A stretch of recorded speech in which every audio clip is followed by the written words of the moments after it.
Welcome to my channel. I am Rajesh. ಕಳೆದ 4 ವಿಡಿಯೋಸ್ಗಳಲ್ಲಿ ಮಕ್ಕಳಿಗೆ reading ಸ್ಕಿಲ್ಲನ್ನು practice ಮಾಡಿಸುವಂಥದ್ದು ಮತ್ತು ಅವರಿಗೆ ಸಿಂಪಲ್ ಆಗಿ ಹೇಳ್ಕೊಡುವಂಥದ್ದು ಇದಕ್ಕೆ ಸಂಬಂಧಪಟ್ಟಂಗೆ ನಾನು ಡಿಸ್ಕಸ್ ಮಾಡಿದ್ದೆ. ಆ್ಯಂಡ್ ಸುಮಾರು ಜನ ಕಾಮೆಂಟ್ನಲ್ಲಿ ತಿಳಿಸಿದ್ರಿ ರೈಟಿಂಗ್ ಸ್ಕಿಲ್ಲನ್ನು ಸ್ಟಾರ್ಟ್ ಮಾಡೋದ್ರ ಬಗ್ಗೆ ಸ್ವಲ್ಪ ವಿಡಿಯೋ ಮಾಡಿ ಅಂತ ಹೇಳಿ. ಅಂದರೆ ಇವಾಗ how to teach English writing to kids. So ಇದು ಇವತ್ತಿನ ವಿಡಿಯೋದ ಟಾಪಿಕ್. ಮಕ್ಳಿಗೆ ಸ್ಟಾರ್ಟ್ ಮಾಡಿಸ್ಬೇಕಾದ್ರೆ ನಾನು ಹ್ಯಾಂಡ್ ರೈಟಿಂಗ್ ಇಂಪ್ರೂವ್ಮೆಂಟ್ಸ್ ಬಗ್ಗೆ ಮಾತಾಡ್ತಾ ಇಲ್ಲ. ಸೊ ಬಿಗಿನಿಂಗಲ್ಲಿ ನಾವು ಯಾವ ವಯಸ್ಸಿನಲ್ಲಿ ನಾವು ಇಂಗ್ಲೀಷನ್ನು ಕಲಿಸ್ಕೊಡ್ತಾ ಇದ್ದೀವಿ ಅನ್ನೋದ್ರ ಮೇಲೆ ಅದು ಡಿಪೆಂಡ್ ಆಗುತ್ತೆ. ಬಿಕಾಸ್ ಇವಾಗ ನರ್ಸರಿಗೆಲ್ಲ ಕಳಿಸಿದ್ರೆ ಪ್ರೀ ನರ್ಸರಿನಲ್ಲೇ ಅವ್ರಿಗೆಲ್ಲ ರೈಟಿಂಗ್ ಪ್ರಾಕ್ಟೀಸನ್ನು ಮಾಡಿಸಿರ್ತಾರೆ. ಈವನ್ ಬಿಫೋರ್ LKG ನರ್ಸರಿಗೆಲ್ಲ ಕಳಿಸಿರ್ತೀರಲ್ಲ ಅಲ್ಲಿ. ಅಂಡ್ ಗೌರ್ಮೆಂಟ್ ಸ್ಕೂಲಿಗೆ ಯಾರೆಲ್ಲ ಮಕ್ಕಳುಗಳನ್ನ ಕಲಿಸ್ತಾ ಇದ್ದೀರಾ, ಆಕ್ಚುಲಿ ಅವ್ರು ಇಂಗ್ಲೀಷನ್ನು ಪ್ರಾಕ್ಟೀಸ್ ಮಾಡೋದೇ 1ನೇ ಕ್ಲಾಸಿಂದ ಮೇಲ್ಪಟ್ಟು. ಫಸ್ಟ್ ಸ್ಟ್ಯಾಂಡರ್ಡ್ಗೆ ಏನು ಸೇರಿಸ್ತಿರಲ್ಲ ಗೌರ್ಮೆಂಟ್ ಸ್ಕೂಲ್ಗಳಲ್ಲಿ, ಅಲ್ಲಿಗೆ ಸ್ಟಾರ್ಟ್ ಮಾಡ್ತಾರೆ. ಸೊ ಯಾಕೆ ಇದನ್ನು ಹೇಳ್ತಾ ಇದ್ದೀನಿ ಅಂತಂದರೆ, ಡಿಪೆಂಡ್ಸ್ ಅಪಾನ್ ಯುವರ್ ಕಿಡ್ಸ್. ನಿಮ್ಮ ಮಕ್ಕಳುಗಳು ಯಾವ ಸ್ಟೇಜಿಂದ ಯಾವ ವಯಸ್ಸಿಂದ ಇಂಗ್ಲೀಷನ್ನು ಬರೆಯೋದನ್ನು ಪ್ರಾಕ್ಟೀಸ್ ಮಾಡ್ತಾ ಇದ್ದಾರೆ ಅನ್ನೋದ್ರ ಮೇಲೆ ಆ ಮಕ್ಕಳುಗಳನ್ನ ಫೋಕಸ್ಡ್ ಆಗಿ ಇಟ್ಕೊಂಡು ನೀವು ಇದನ್ನ ವಿಡಿಯೋವನ್ನು ನೋಡ್ಕೋಬೇಕಾಗತ್ತೆ. ಜೊತೆಗೆ ಅವರು ಪ್ರಾಕ್ಟೀಸ್ ಮಾಡಬೇಕಾಗತ್ತೆ. ಅವ್ರು ಆಲ್ರೆಡಿ LKG ಕಲಿತಾ ಇದ್ದಾರೆ ಅಂತಂದ್ರೆ ಅವ್ರಿಗೆ ಹೇಳ್ಕೊಡಿ. ಇನ್ನು 1ನೇ ಕ್ಲಾಸಿಂದ ಈಗ ಸ್ಟಾರ್ಟ್ ಮಾಡ್ತಾ ಇದ್ದಾರೆ ಅಂತಂದ್ರೆ ಅವ್ರಿಗೆ ಹೇಳ್ಕೊಡಿ. ಸೊ ಬನ್ನಿ ಸ್ಟಾರ್ಟ್ ಮಾಡೋಣ. ಒಂದಷ್ಟು ಸ್ಟೆಪ್ಸ್ಗಳನ್ನ ಹೇಳ್ತೀನಿ ನಾನಿಲ್ಲಿ. ಇದನ್ನ ಫಾಲೋ ಮಾಡಿದ್ರಿ ಅಂತಂದ್ರೆ ನೀವು ಈಸಿಯಾಗಿ ಕಲಿಸ್ಕೊಡೋ ಅಂತ ಕೆಲಸವನ್ನ ಮಾಡ್ಬೋದು. ಸೊ ಫಸ್ಟ್ ಇಮೇಜಲ್ಲಿ ಕಾಣಿಸ್ತಾ ಇದೆ ಫೈನ್ ಮೋಟರ್ ಸ್ಕಿಲ್ ಡೆವಲಪ್ಮೆಂಟ್ ಅಂತ ಹೆಡ್ಡಿಂಗ್ ಹಾಕಿದ್ದೀನಿ. ಕೈ ಬೆರಳುಗಳ ವ್ಯಾಯಾಮ ಅಂತ ಹೇಳಿ. ಮೋಟರ್ ಸ್ಕಿಲ್ಸ್ ಅಂದ್ರೆ ನಮ್ದು ಲಿಮ್ಸ್ಗಳನ್ನ ಏನು ಕೈ ಕಾಲನ್ನ ಯೂಸ್ ಮಾಡ್ಕೊಂಡು ಮಾಡೋ ಕೆಲಸ ಇದೆಯಲ್ಲ, ಅದನ್ನ ಆಕ್ಚುಲಿ ಮೋಟರ್ ಸ್ಕಿಲ್ಸ್ ಅಂತ ಕರಿತೀವಿ ಅದನ್ನ. ಅದರಲ್ಲಿ ಪ್ರಿಫರಬಲಿ ಈಗ ನಾವು ಬರಿಬೇಕು ಅಂತಂದ್ರೆ ಈ 2 ಬೆರಳುಗಳು ತುಂಬಾ ಸ್ಟ್ರಾಂಗ್ ಆಗಿರ್ಬೇಕಾಗತ್ತೆ. ಈಗ ಮಕ್ಳುಗಳಿಗೆ ಪೆನ್ ಹಿಡಿಯೋ ಗ್ರಿಪ್ ಬರಬೇಕಲ್ವಾ, ಕೊಟ್ರೆ ಹಿಂಗೆ ಹಿಡ್ಕೊಂಡ್ಬಿಡ್ತವೆ ಫಸ್ಟ್ ಬಿಗಿನಿಂಗ್ ಅಲ್ಲಿ. ಮತ್ತೆ ಹೇಳ್ತಾ ಇದ್ದೀನಿ ನಾನು, ಯಾವ ವಯಸ್ಸಿನಲ್ಲಿ ಅವರು ಇಂಗ್ಲೀಷ್ ಅನ್ನ ಪ್ರಾಕ್ಟೀಸ್ ಮಾಡ್ತಾ ಇದ್ದಾರೆ ಆ ಮಕ್ಕಳುಗಳಿಗೆ ಇದು ಅಪ್ಲಿಕೇಬಲ್ ಇರ್ರೆಸ್ಪೆಕ್ಟಿವ್ ಆಫ್ ಏಜಸ್. ಅದು 3 ವರ್ಷದಿಂದ ಇಟ್ಕೊಂಡು 6.5 ವರ್ಷದವರೆಗೂ ಅಪ್ಲಿಕೇಬಲ್ ಆಗುತ್ತೆ. ಓಕೆ, ಸೊ ದಟ್ ಫಸ್ಟ್ ಅವರಿಗೆ ಬೇರೆ ಬೇರೆದು ಇಲ್ಲೆಲ್ಲ ನೋಡ್ತಾ ಇದ್ದಾರೆ ನೀವು, ಕ್ಲೇ ತರದೆಲ್ಲ ಐಟಮ್ಸ್ಗಳು ಬರುತ್ತೆ ನೋಡಿ. ತುಂಬಾ ಫಿಂಗರ್ಸ್ ಅನ್ನ ಯೂಸ್ ಮಾಡ್ಕೊಂಡು ಹಿಂಗೆಲ್ಲ ಮಾಡಿ ಬೇರೆ ಬೇರೆ ಶೇಪ್ಗಳನ್ನ ಮಾಡಿ ಈ ಚಪಾತಿ ಹಿಟ್ಟನ್ನೆಲ್ಲ ನಾದೋದು ಬರುತ್ತಲ್ಲ, ಆ ತರದ ಮಕ್ಳುಗಳಿಗೆ ಆಟ ಆಡೋಕೆ ಕ್ಲೇ ಸಿಗುತ್ತೆ. ಅದನ್ನೇ ಮಾಡಿಸ್ಬೇಕು ಅಂತೀನಲ್ಲ, ಜಸ್ಟ್ ನಿಮ್ ರೆಫರೆನ್ಸ್ ಇರಲಿ ಅಂತ ಹೇಳಿ ಈ ಇಮೇಜ್ ಅನ್ನ ಹಾಕಿದ್ದೀನಿ. ಸೊ ಆ ತರದ್ದು ಏನಾದ್ರೂ ಮಾಡಿಸಿ. ಫಸ್ಟ್ ಬೆರಳುಗಳು ತುಂಬಾ ಸ್ಟ್ರಾಂಗ್ ಆಗಬೇಕು. ಬಿಕಾಸ್ ಬೆರಳು ಸ್ಟ್ರಾಂಗ್ ಆಗಿಲ್ಲ ಅಂತಂದ್ರೆ ಗ್ರಿಪ್ ಸಿಗಲ್ಲ. ಪ್ರಾಪರ್ ಆಗಿ ಗ್ರಿಪ್ ಇಲ್ಲ ಅಂತಂದ್ರೆ ಬರೆಯೋ ತುಂಬಾ ಕಷ್ಟ ಆಗ್ಬಿಡುತ್ತೆ. ಇದು ಫಸ್ಟ್ ಪಾಯಿಂಟ್. ಸೆಕೆಂಡ್ ಪಾಯಿಂಟ್ ಬಂದು air writing or large muscle movement ಅಂತ ಇದೆ. ಅಂದ್ರೆ ಗಾಳಿಯಲ್ಲಿ ಬರೆಯೋದು. ಅಂದ್ರೆ ಅರ್ಥ ಏನು, ಇವಾಗ ಎ ಹಿಂಗಿರುತ್ತೆ, ಸಿ ಹಿಂಗಿರುತ್ತೆ, ಅಥವಾ ನಾನಿಲ್ಲಿ ಪರ್ಟಿಕ್ಯುಲರ್ಲಿ ಮಾತಾಡ್ತಾ ಇರೋದು ಇಂಗ್ಲಿಷ್ ಆ ಲೆಟರ್ಗಳನ್ನ ಪ್ರಾಕ್ಟೀಸ್ ಮಾಡಿಸೋದ್ರ ಬಗ್ಗೆ. ಬಿಕಾಸ್ ನಾವು ಕನ್ನಡದ ಆ ಇ ಬರೀಬೇಕಾದ್ರೆ ಬೇರೆ ತರದೇ ಪ್ರಾಕ್ಟೀಸ್ ಬೇಕಾಗುತ್ತೆ. ಟ್ರೇಸಿಂಗ್ಗೆ ಮ್ಯಾಕ್ಸಿಮಮ್ ವರ್ಕ್ ಆಗೋವಂಥದ್ದು. ಬಟ್ ಇಲ್ಲಿ ಏನಾಗುತ್ತೆ ಅಂದ್ರೆ ಆಮೇಲೆ ಹೇಳ್ತೀನಿ ನಿಮಗೆ ಯಾಕೆ ಇದು ಈ ತರದ್ದೆಲ್ಲ ಯೂಸ್ ಆಗುತ್ತೆ. Especially ABC A to Z practice ಮಾಡಿಸ್ಬೇಕಾದ್ರೆ ಏನು ಅಂತ ಹೇಳಿ. ಗಾಳಿಲಿ ಬರೆಯೋದು ಅಂತಂದ್ರೆ ಲಿಟ್ರಲಿ ಬರೆಯೋ ಬದಲಾಗಿ ಸುಮ್ಮನೆ ಹಿಂಗ್ ಶೇಪ್ ಅನ್ನು ಇಟ್ಕೊಂಡು ಹಿಂಗೆ ಅಭ್ಯಾಸ ಮಾಡ್ತಿರ್ಬೇಕು. ಎ ಅಂದ್ರೆ ಹಿಂಗೇನೋ ಹಿಂಗ್ ಬರುತ್ತೆ, ಅವ್ರು ಹೆಂಗಾದ್ರೂ ಬರಲಿ, ಅದು ಹೆಂಗಾದ್ರೂ ಅನ್ಕೊಳ್ಳಿ, ಒಂದಷ್ಟು ರಿಜಿಸ್ಟರ್ ಆಗುತ್ತೆ ಅವರಿಗೆ. ಸೊ ಅದನ್ನ ಫಸ್ಟ್ ಮಾಡಿಸಿ. ಅಂದ್ರೆ ಸುಮ್ಮನೆ ಹಿಂಗೆ ಅಂತಿರ್ಬೇಕು, ಎ ಅಂದ್ರೆ ಹಿಂಗೇನೋ ಇದೆ, ಸಿ ಅಂದ್ರೆ ಹಿಂಗಿದೆ. ನಾವು ಆಕ್ಚುಲಿ ಏನ್ ಮಾಡ್ತೀವಿ, ಫಸ್ಟ್ A to Z ಅವರಿಗೆ ABCD ಹೇಳೋದನ್ನ ಹೇಳ್ಕೊಡ್ತೀವಿ. ಅವ್ರು ಹೇಳ್ತಿರ್ತಾರೆ ABCD ಅಪ್ ಟು Z ವರೆಗೂ ಹೇಳ್ತಿರ್ತಾರೆ. A for apple, C for cat, B for ball, ಹಿಂಗೆಲ್ಲನೂ ಹೇಳ್ತಿರ್ತಾರೆ. ಬಟ್ ಅದನ್ನ ವಿಜುವಲೈಸೇಷನ್ ಇರುತ್ತಲ್ವಾ, ಅದನ್ನ ಪ್ರಾಕ್ಟೀಸ್ ಮಾಡಬೇಕು. ಹಿಂಗ್ ಶೇಪಲ್ಲಿ ಹಿಂಗೆ ಅಂದು ಇದೊಂದು ಮೆಥಡ್ ವರ್ಕ್ ಆಗುತ್ತೆ. ಅಂಡ್ ನೆಕ್ಸ್ಟ್ ಬಂದು ಸೆನ್ಸರಿ ಟ್ರೇಸಿಂಗ್. ಸೆನ್ಸರಿ ಟ್ರೇಸಿಂಗ್ ಅಂತಂದ್ರೆ ಇಲ್ಲಿ ನೋಡಿ, ಇಲ್ಲಿ ಸ್ಲೇಟ್ ಮತ್ತೆ ಚಾಕ್ಪೀಸ್ ಅಂತ ತಗೊಂಡು ಬರೀಬೇಕು ಅಂತಾನೆ ಇಲ್ಲ, ಅಥವಾ ಪೆನ್ನು ಪೆನ್ಸಿಲ್ ಮೇಲೆ ಬರೀಬೇಕು ಅಂತ ಏನಿಲ್ಲ. ಅವ್ರಿಗೆ ಏನ್ ಸಿಗುತ್ತೋ ಅದ್ರ ಮೇಲೆ ಟ್ರೇಸ್ ಮಾಡ್ತೀರಿ. ಪ್ರೀವಿಯಸ್ ಪಾರ್ಟ್ ಅನ್ನ ಏನ್ ನೋಡಿದ್ವಿ, ಏರ್ ರೈಟಿಂಗ್ ಅಂತ ನೋಡಿದ್ವಿ ಅಲ್ಲ, ಅದೇ ತರ ಅವ್ರು ಊಟ ಮಾಡೋ ತಟ್ಟೆ ಇರಲಿ, ಅಥವಾ ಮಣ್ಣು ಮೇಲೆ ಕುತ್ಕೊಂಡು ಆಟ ಆಡ್ತಾ ಇರಲಿ, ಅಥವಾ ಈಗ ಮನೇಲಿ ನೀವು ಯಾರಾದ್ರೂ ಅಕ್ಕಿನೋ ಏನೋ ಬೆಳೆನೋ ಕ್ಲೀನ್ ಮಾಡ್ತಿದ್ದೀರಿ ಅಂತಂದ್ರೆ ಅದ್ರ ಮೇಲೆ ಹಿಂಗ್ ಬರೀಲಿ, ಏನಾದ್ರೂ ಬರೀಲಿ ಪರವಾಗಿಲ್ಲ, ಅದನ್ನ ಟ್ರೇಸ್ ಮಾಡ್ತಿರ್ಲಿ. ಹಿಂಗ್ ಬರುತ್ತೆ ಅಂತೇಳಿ. ಅಂದ್ರೆ before they start using pen and pencils, ಅದನ್ನ ಸ್ಟಾರ್ಟ್ ಮಾಡೋಕ್ಕಿಂತ ಮುಂಚೆ. ಅಂಡ್ ನೆಕ್ಸ್ಟ್ ಒನ್ ಬಂದು ಇಲ್ಲಿಂದ actually serious writing practice start ಆಗುವಂಥದ್ದು. ಅಂಡ್ ಇಲ್ಲಿ ನೀವು ಜಾಸ್ತಿ ಪ್ರಿಫರೆನ್ಸ್ ಇಂಪಾರ್ಟೆನ್ಸ್ ಅನ್ನ ಕೊಟ್ಟು ಮಕ್ಕಳುಗಳಿಗೆ ಪ್ರಾಕ್ಟೀಸ್ ಮಾಡಬೇಕಾಗುತ್ತೆ. ಇಲ್ಲಿ master the pre writing strokes ಅಂತ ಇದೆ. ಸ್ಟ್ರೋಕ್ಸ್ ಇನ್ ದ ಸೆನ್ಸ್ ಗೆರೆಗಳು ಅಂತ ಹೇಳಿ, ಪೂರ್ವ ಬರವಣಿಗೆಯ ಗೆರೆಗಳು ಅಂತ ಹೇಳಿ ಇದಕ್ಕೆ ಹೆಡ್ಡಿಂಗ್ ಅನ್ನ ಹಾಕಿದ್ದೀನಿ. ಲೈನ್ಸ್ ಅನ್ನ ಯೂಸ್ ಮಾಡೋದು ಕಲಿಬೇಕು. ನೀವು ಇಲ್ಲಿ ಇಮೇಜ್ ಅನ್ನು ನೋಡಿ, ಇವಾಗ ಕ್ಲಿಯರ್ ಆಗಿ ಕಾಣಿಸ್ತಾ ಇದೆ. ಇಲ್ಲಿ ಏನೋ H ತರದ್ದೇನೋ ಇದೆ, ಹಿಂಗೆ ಯಾವ ತರದ್ದು ಹಿಂಗೆಲ್ಲ ಕರ್ವ್ ಎಲ್ಲ ಇದೆ. ಸೊ ಈ ತರದ್ದೆಲ್ಲ ಇದೆ. ಈ ತರದ್ದನ್ನ ಜಾಸ್ತಿ ಪ್ರಾಕ್ಟೀಸ್ ಮಾಡಬೇಕಾಗುತ್ತೆ. ಅಂದ್ರೆ ಹೆಂಗೆ ಅಂತಂದ್ರೆ ಇಲ್ಲಿ ನೋಡಿ ಕ್ಲಿಯರ್ ಆಗಿ ಹಾಕಿದ್ದೀನಿ. ಬಿಕಾಸ್ ಯಾಕೆ ಈ ತರದ್ದು ವರ್ಕ್ ಆಗುತ್ತೆ ಅಂದ್ರೆ, ನಾನು ಸೈಡ್ಗೆ ಹೋಗ್ತೀನಿ ಆಮೇಲೆ ಫ್ರೇಮಿಂದ, ಇದು ನಿಮ್ಗೆ ಕ್ಲಿಯರ್ ಆಗಿ ಕಾಣಿಸುತ್ತೆ. ಹೇಳ್ಬಿಡ್ತೀನಿ. ಫಸ್ಟ್ ಸ್ಟ್ರೈಟ್ ಲೈನ್ ಬರುತ್ತೆ, ಓಕೆನಾ, ಹಿಂಗ್ ಬರೋವಂಥದ್ದು, ಅದನ್ನ ಸ್ಟ್ಯಾಂಡಿಂಗ್ ಲೈನ್ ಅಂತ ಕರಿತೀವಿ.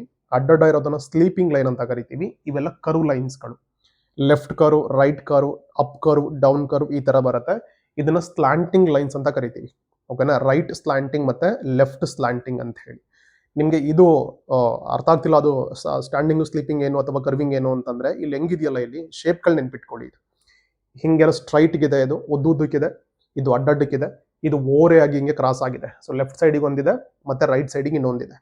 ಇವೆಲ್ಲ ಕರ್ವ್ಗಳಿದಾವೆ. ಹಿಂಗೆ ಸೈಡಿಗೆ ಲೆಫ್ಟ್ ಸೈಡಿಗೆ ಬೆಂಡ್ ಆಗಿದೆ, ಇದು ರೈಟಿಗೆ ಬೆಂಡ್ ಆಗಿದೆ, ಇದು ಡೌನ್ಗೆ ಬೆಂಡ್ ಆಗಿದೆ, ಇದು ಅಪ್ಪಿಗೆ ಬೆಂಡ್ ಆಗಿದೆ. ಇಷ್ಟನ್ನ ತುಂಬಾ ಶ್ರದ್ಧೆಯಿಂದ ಅವ್ರು ಕಲಿಸೋಂಗೆ ಪ್ರಾಕ್ಟೀಸ್ ಮಾಡಿಸಿ. ಬಿಕಾಸ್ ಯಾಕೆ ಈ ಲೈನ್ಗಳು ಅಥವಾ ಈ ಸ್ಟ್ರೋಕ್ಸ್ಗಳು ಇಂಪಾರ್ಟೆಂಟ್ ಆಗುತ್ತೆ, ಮ್ಯಾಟರ್ ಆಗುತ್ತೆ ಅಂತಂದ್ರೆ, ನೀವು ಕ್ಯಾಪಿಟಲ್ ಲೆಟರ್ಸ್ ಅನ್ನ ನೋಡಿದ್ರೆ up to A to Z, A ಇಂದ ಅಪ್ ಟು ಝೆಡ್ ವರೆಗೆ ನಾವು ಕ್ಯಾಪಿಟಲ್ ಲೆಟರ್ ಅನ್ನ ನೋಡಿದ್ರೆ ಮ್ಯಾಕ್ಸಿಮಮ್ ಎಲ್ಲ ಲೆಟರ್ಗಳನ್ನು ಕೂಡ ಇಷ್ಟರಲ್ಲೇ ಕವರ್ ಆಗಿರುತ್ತೆ. ಓಕೆನಾ? ಈಗ ಫಾರ್ ಎಕ್ಸಾಂಪಲ್ ಎಗ್ ಬರೋಣ, ಸುಮ್ಮನೆ ಇಲ್ಲೇ ತೋರಿಸ್ತೀನಿ ಆಕ್ಷನ್ ಮಾಡಿ. ಸೊ ಎ ಅಂದ್ರೆ ಏನ್ ಮಾಡ್ತೀವಿ, ಹಿಂಗೊಂದು ಓರೆ ಇದ್ದು ಹಿಂಗ್ ಸ್ಲ್ಯಾಂಟ್ ಲೈನ್ ಹಾಕ್ತೀವಿ, ಪಕ್ಕದಲ್ಲಿ ಈ ತರದ ಇನ್ನೊಂದು ಸ್ಲ್ಯಾಂಟ್ ಲೈನ್ ಅನ್ನ ಹಾಕ್ತೀವಿ, ಮಧ್ಯದಲ್ಲಿ ಹಿಂಗೆ ಸ್ಲೀಪಿಂಗ್ ಲೈನ್ ಅನ್ನ ಹಾಕ್ತೀವಿ. ಈ 3 ಲೈನ್ ಅನ್ನ ಜಾಯಿನ್ ಮಾಡಿದ್ವಿ ಅಂತಂದ್ರೆ ಎ ಆಗೋಯ್ತು. ದೆನ್ ಒಂದ್ ಈ ತರದ್ದು ಸ್ಟ್ಯಾಂಡಿಂಗ್ ಲೈನ್ ಅನ್ನ ಹಾಕಿ ಈ ತರದ್ದು ರೈಟ್ ಕರ್ವ್ ಇದಾವಲ್ಲ, 2 ರೈಟ್ ಕರ್ವ್ಗಳನ್ನ ಒಂದ್ರ ಕೆಳಗಡೆ ಒಂದು ಹಾಕಿದ್ವಿ ಅಂತಂದ್ರೆ ಬಿ ಆಗೋಯ್ತು. ಇದನ್ನೇ ದೊಡ್ಡದಾಗಿ ಬರೆದ್ರೆ ಸಿ ಆಯ್ತು. ಇದನ್ನೇ ಹಿಂಗ್ ಬರೆದು ಪಕ್ಕದಲ್ಲಿ ಸ್ಟ್ಯಾಂಡಿಂಗ್ ಲೈನ್ ಅನ್ನ ಹಾಕಿದ್ರೆ ಡಿ ಆಯ್ತು. ಜಸ್ಟ್ ಎಕ್ಸಾಂಪಲ್ಸ್ ಹೇಳ್ತಾ ಇರೋದು. ಓಕೆನಾ? ಸೊ ಹಾಗಾಗಿ ಕ್ಯಾಪಿಟಲ್ ಲೆಟರ್ಗಳನ್ನ ಕ್ಲಿಯರ್ ಆಗಿ ಅವರು ಅರ್ಥ ಮಾಡ್ಕೋಬೇಕು ಅಂತಂದ್ರೆ ಈ ಲೈನ್ಸ್ ಗಳಿದಾವಲ್ಲ, they are very important. And small letter ಬಂದ್ರೆ ಏನಾಗುತ್ತೆ, ಅಗೈನ್ ಇದನ್ನೇ ಈ ಕರ್ವ್ ಏನ್ ಪ್ರಾಕ್ಟೀಸ್ ಮಾಡ್ತಾರಲ್ವಾ, ಇದನ್ನ ಮಾಡ್ತಾ ಮಾಡ್ತಾ ಮಾಡ್ತಾ ಸರ್ಕಲ್ ಅನ್ನ ನೀಟಾಗಿ ಬರೆಯೋದು ಹಾಕಿದ್ರು ಅಂತಂದ್ರೆ, ಈಗ ಹೆಂಗ್ ವರ್ಕ್ ಆಗುತ್ತೆ ಅಂದ್ರೆ ಆಕ್ಚುಲಿ ಸೈಕಾಲಜಿಕಲಿ ಈಗ ಯಾರಿಗ್ ಬರೆಯೋಕೆ ಬರಲ್ಲ ಅವ್ರಿಗೆ ಏನೋ 40 ಸಲ ಸೈನ್ ಮಾಡಿ ತೋರಿಸಿದ್ರು ಸೈನ್ ಮಾಡೋಕ್ಕೂ ಕಲ್ತ್ಕೊಳ್ಳಲ್ಲ ಅವರು. ಬಿಕಾಸ್ ಅಲ್ಲಿ ಕೈ ಗ್ರಿಪ್ಪೇ ಬರಲ್ಲ ಅದು. ಓಕೆನಾ? ಬ್ರೈನ್ಗೂ ಮತ್ತೆ ಕೈಗೂ ಕನೆಕ್ಷನ್ ಅದು ಸ್ಟಾರ್ಟ್ ಆಗೇ ಇರಲ್ಲ ಅಲ್ಲಿ, ಹೆಂಗ್ ಬರೀಬೇಕು ಏನ್ ಮಾಡ್ಬೇಕು ಅಂತ ಹೇಳಿ. ಸೊ ಹಾಗಾಗಿ ಈ ತರ ಲೈನ್ಸ್ ಅನ್ನ ಚೆನ್ನಾಗಿ ಅವರು ಸ್ಕಿಲ್ಫುಲ್ ಆಗಿ ಕಲ್ತ್ಕೊಂಡ್ರು, ಟಕ್ ಅಂತ ಹಿಂಗೆಲ್ಲ ಬರೀತಾರೆ ಅಂತಂದ್ರೆ, ನೆಕ್ಸ್ಟ್ ಸ್ಟೆಪ್ ಇದೆಯಲ್ಲ, ಆಕ್ಚುಲಿ ಲೆಟರ್ಸ್ ಗಳನ್ನ ಸ್ಟ್ರೇಸ್ ಮಾಡೋದಾಗಿರ್ಲಿ ಅಥವಾ ಬರೆಯೋದಾಗಿರ್ಲಿ, ಈ ಸ್ಟೆಪ್ ಇದೆಯಲ್ಲ ಅದು ತುಂಬಾ ಈಸಿ ಆಗುತ್ತೆ. ಸೊ ಹಾಗಾಗಿ ಟಕ್ ಅಂತ ಈ ಲೈನ್ಸ್ ಅನ್ನ ಬರೆಯೋದನ್ನ ಪ್ರಾಕ್ಟೀಸ್ ಮಾಡಿಸ್ಬೇಕು ನೀವು. ಅಥವಾ ಇನ್ನು ಮಕ್ಳುಗಳನ್ನ ಸ್ಕೂಲ್ಗೆ ಕಳಿಸಿಲ್ಲ, ಮನೇಲಿ ಹಿಂಗೆ ಪ್ರಾಕ್ಟೀಸ್ ಮಾಡಿಸ್ತಾ ಇದೀವಿ ಅಂತಂದ್ರೆ ಈಗ್ಲಿಂದನೇ ಸ್ಟಾರ್ಟ್ ಮಾಡಿ, ಡೆಫಿನೆಟ್ಲಿ ಅದು ಆಮೇಲೆ ಈಸಿ ಆಗ್ಬಿಡುತ್ತೆ ಅವರಿಗೆ. ಅಂಡ್ ನೆಕ್ಸ್ಟ್ ಬಂದ್ರೆ ಪೆನ್ಸಿಲ್, ಏನೋ moving to pencil and paper. ಅಂದ್ರೆ ಇದಾದ್ಮೇಲೆ ನೆಕ್ಸ್ಟ್ ಸ್ಟೆಪ್ ಏನು ಅಂತಂದ್ರೆ ಆಕ್ಚುಲ್ ಪೆನ್ ಮತ್ತೆ ಪೆನ್ಸಿಲ್ಸ್ಗಳನ್ನ ಕೊಟ್ಟು ಪ್ರಾಕ್ಟೀಸ್ ಮಾಡಿಸುವಂಥದ್ದು. ನೋಡಿ, ನಿಮ್ಮ ಮನೆಗಳಲ್ಲಿ ನೀವು ಹೆಂಗ್ ಪ್ರಾಕ್ಟೀಸ್ ಮಾಡಿಸ್ತಾ ಇದ್ರೆ ಅದ್ರ ಮೇಲೆ ಡಿಪೆಂಡ್ ಆಗುತ್ತೆ. ಇಲ್ಲಿ ಕ್ಲಿಯರ್ ಆಗಿ ಕಾಣಿಸ್ತಾ ಇದೆ ABC ಅಂತಿದೆ. ಸೊ ಅಲ್ಲಿ ಪೆನ್ಸಿಲ್ ಅನ್ನ ಮಗು ಕೈ ಕೊಟ್ಬಿಟ್ಟು ಅದನ್ನ ಇಟ್ಕೊಂಡು ಪ್ರಾಕ್ಟೀಸ್ ಮಾಡಿಸ್ತಿರುವಂಥದ್ದು. ಸೊ ಕೆಲವರು ಮನೆಗಳಲ್ಲಿ ಡೈರೆಕ್ಟ್ ಆಗಿ ಇನ್ನೂ ಪೆನ್ನು ಪೆನ್ಸಿಲ್ ಕೊಟ್ಟಿರಲ್ಲ, ಬರೀ ಸ್ಲೇಟ್ ಮತ್ತೆ ಚಾಕ್ ಪೀಸ್ಗಳನ್ನ ಅಥವಾ ಇನ್ನೂ ಬಳಪಗಳು ಸಿಕ್ಕಿದ್ರೆ ಆ ಥರದನ್ನ ಕೊಟ್ಟು ಅಭ್ಯಾಸ ಮಾಡಿಸೋರು ಇರ್ತಾರೆ. ಅಂದ್ರೆ ಬರ್ದ್ಬಿಟ್ಟು ಅದ್ರ ಮೇಲೆ ಸ್ಟ್ರೇಸ್ ಮಾಡೋ ಥರದನ್ನ, ಅಂದ್ರೆ ಮತ್ತೆ ತಿದ್ದಿ ಪ್ರಾಕ್ಟೀಸ್ ಮಾಡಿಸೋದನ್ನ, ಅಂಥದ್ದನ್ನ ನೆಕ್ಸ್ಟ್ ಸ್ಟೆಪ್ಪಿಗೆ. ಬಟ್ ಹಿಡಿಯೋ ಗ್ರಿಪ್ನೆಲ್ಲ ಕರೆಕ್ಟಾಗಿ ಹೇಳ್ಕೊಡ್ಬೇಕು. ನಾವು ಬಿಗಿನಿಂಗಲ್ಲಿ ಹೆಂಗ್ ಪ್ರಾಕ್ಟೀಸ್ ಮಾಡಿಸ್ತೀವಿ ನೀವು ಅಬ್ಸರ್ವ್ ಮಾಡಿ. ಕೆಲವರು ಜಸ್ಟ್ 2 ಬೆರಳಲ್ಲಿ ಹಿಂಗೆ ಇಟ್ಕೋತಾರೆ, ಇನ್ನು ಕೆಲವರು 2-3 ಬೆರಳನ್ನ ಜಸ್ಟ್ ಲೈಕ್ ಈ ಥರದ್ದು ಹಿಂಗೆ ಇದನ್ನ ಯೂಸ್ ಮಾಡ್ತಾರೆ. ನೆಕ್ಸ್ಟ್ ಬಂದ್ರೆ ಇನ್ನು ಕೆಲವರು ಹಿಂಗೆ 3 ಬೆರಳನ್ನ ಇಟ್ಕೊಂಡು ಬರೀತಾರೆ, ಇನ್ನು ಪೂರ್ತಿ ಹಿಂಗೆಲ್ಲ ಇಟ್ಕೊಂಡು ಬರೀದು ಹಿಂಗೆಲ್ಲ ಮಾಡ್ತಿರ್ತಾರೆ. ಸೊ ಹಂಗಾಗಿ ಅಟ್ಲೀಸ್ಟ್ ಹಿಂಗೆ ಇಟ್ಕೊಳ್ಳೋದನ್ನ ಪ್ರಾಕ್ಟೀಸ್ ಮಾಡಿಸಿ ಪೆನ್ಸಿಲ್ ಅನ್ನ. ನೆಕ್ಸ್ಟ್ ಅವ್ರಿಗೆ ಹೆಂಗ್ ಕಂಫರ್ಟಬಲ್ ಆಗುತ್ತೋ ಗ್ರಿಪ್ ತಗೊಳ್ಳಿ. 2 ಫಿಂಗರ್ಸ್ ಯೂಸ್ ಮಾಡ್ತಾರಾ ಅಥವಾ 3 ಫಿಂಗರ್ಸ್ ಯೂಸ್ ಮಾಡ್ತಾರಾ, it doesn't make any difference, but ಅದು ಬರೆಯೋದು ಪ್ರಾಕ್ಟೀಸ್ ಮಾಡ್ಕೊಳ್ಳಿ. ನೆಕ್ಸ್ಟ್ ಈ ಸ್ಟೆಪ್. ಅಂಡ್ 6th ಸ್ಟೆಪ್ಗೆ ಬಂದ್ರೆ ಮೂವಿಂಗ್ ಟು ಪೆನ್ಸಿಲ್ ಅಂಡ್ ಪೇಪರ್ನಲ್ಲಿ ಇದು ಅಕ್ಷಯಗಳ ಪರಿಚಯ. ಅಂದ್ರೆ ನಿಮಗೆ ಸಿಗುತ್ತೆ ಅಂಗಡಿನಲ್ಲ ಈ ಥರದ್ದೆಲ್ಲನೂ, ಅಥವಾ ನೀವೇ ಬರ್ಕೊಟ್ರು ಆಯ್ತದನ್ನ. ಹಿಂಗಿರೋದನ್ನ ಡಾಟ್ ಕನೆಕ್ಟ್ ಮಾಡ್ತಾ ಅಥವಾ ಇಲ್ಲಿ ಹೆಂಗ್ ಲೈನ್ ಇದೆಯಲ್ಲ ಇದನ್ನೇ ಮೂವ್ ಮಾಡ್ತಾ ಪ್ರಾಕ್ಟೀಸ್ ಮಾಡಿಸ್ಬೇಕು.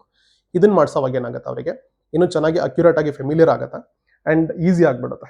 ಈಗ ಎ ಅಂತಂದ್ರೆ ಟಕ್ ಅಂತ ಹಿಂಗೆ ಮೂವ್ ಮಾಡಬೇಕು, ಬಿ ಅಂದ್ರೆ ಹಿಂಗೆ ಮೂವ್ ಮಾಡಬೇಕು, ಇದೆಲ್ಲ ಪರಿಚಯ ಆಗುತ್ತೆ.